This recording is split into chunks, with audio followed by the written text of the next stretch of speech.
as Mr. Foster said, I'm Miss Ewing. Some of the students I've known for quite a while, some I'm just getting to know this year.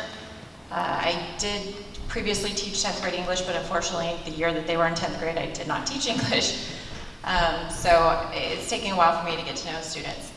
As far as Capstone goes, it's changed a little bit from the past because of the pandemic, and also because we're changing some aspects of how we're operating things here with the different pathways that we're offering now.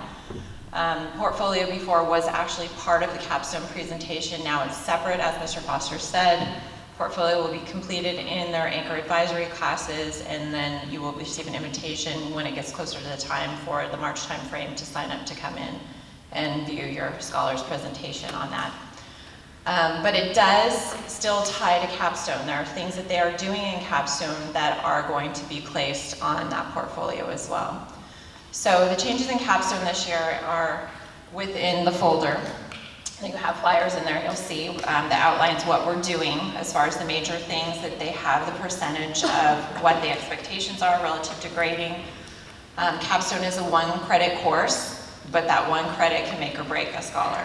As Mr. Foster said, we've had students that did not do well in courses and are struggling, and then of course get behind in Capstone, and then we end up having to create alternate circumstances and they don't get to walk with their class. If that is a circumstance, that's not something you're going to find out last minute. You will find out as soon as we possibly know, to let you know so we can work things out and hopefully turn the situation around. So the major change in Capstone this year is community service requirement.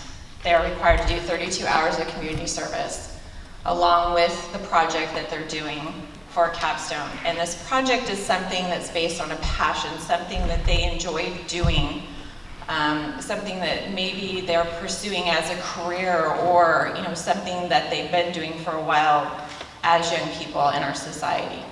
But it needs to be something that can somehow impact the community. They have to figure out some way that whatever that they enjoy doing, that they can help others doing. So, Jay, I'm going to call you out. Jay's been my anchor for 4 years. And Jay is extremely passionate about the arts, especially theater arts, and they are actually going to be overseeing the school's production this year. And that is what their Capstone project is. And Jay ultimately is going to be applying for a liberal arts school and majoring in theater arts somewhere. Fingers crossed for Juilliard, right? So those of you that have been involved in the theater program here know it's a huge undertaking. And so, because they're so passionate about it, that is why they've chosen to do this. Oh, by the way, she says sign up to be in a musical. And not only that, but from several scholars I'm still getting to know, there's some fabulous things. We have a scholar who, rides horses and has ridden horses for a long time that's actually going to be breaking a wild horse through the project that they're doing, and they're hoping that ultimately they want to be a horse trainer after they graduate high school. So it's taking that passion and turning it into something. But she's also looking at how does equine therapy help people with mental disabilities or other mental issues that they may possibly have. So there's other aspects of looking at that and doing community service with organizations that work on that. Okay, so Capstone isn't intended to be a stressor. It's not intended to freak kids out like most of them have heard from seniors in the past. They're like, panicking. It's because they waited until the last minute. We've already started looking at ideas. We've already started figuring out what you're going to do. And the goal, and I've told this to all the scholars, is that by beginning of November, you know exactly what you're doing. You found your mentor. You need a mentor outside of school, and you'll have 2 within school that will support you through this process. And start already having those conversations, and also matching them up with somebody that they can do community service with, because not all of us have outside connections, which is something else I'm asking for the families as well. There's another flyer in here that's asking for your help. If you have a profession or a career or a hobby or something you're passionate about that you're willing to share, please let me know. If you know someone else who you have a connection with, who may be in a specific field that may be interesting, whether there's medical, manufacturing, it doesn't matter, law, we're always looking for outside mentors. I'm creating a database of these mentors so that we can continue using our community sources and building that connection so that we have these people who are willing to mentor and or possibly help our scholars after they finish whatever path they may go, whether it's college or otherwise, have those connections for potential jobs in the future, because that's so important. Okay. Does anyone have any questions about Capstone that I can answer now? If you think of anything, my email is in there. You can email me. You're probably going to get a lot of correspondence from me because I'm also the senior advisor, Sean. When are we going to start the Capstone project? When you're actually going to start working on it, beginning of November. Oh, okay. So you have plenty of time to get it completed and finished. Okay. Yes. Does whatever the scholars pick, does it have to be approved by you? What they choose as an outside person that they're gonna for their capstone? For their mentor?